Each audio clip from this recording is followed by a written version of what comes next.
എന്തൊണ്ടിരിക്കുക കൊറേ നേരമല്ലോ തുടങ്ങിയിട്ട്. ഇത് ഞാൻ അഴിച്ചെന്നാ മതിയോ? ഞാൻ ഇപ്പൊ ശരിയാക്കി.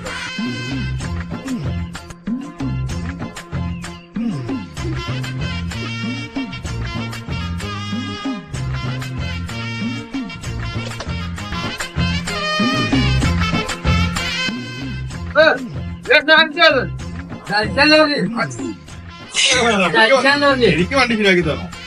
ശരിയാക്കി തന്നാ പോരെ? എനിക്ക് വണ്ടി ശരിയാക്കി തരണം. ശരിയാക്കി തന്നാ പോരെ? എനിക്ക് വണ്ടി ശരിയാക്കി തരണം. ശരിയായി തരാ പറച്ചോനെ നിങ്ങള് കാത്തോളി ഒറ്റ വിളിയാണ്.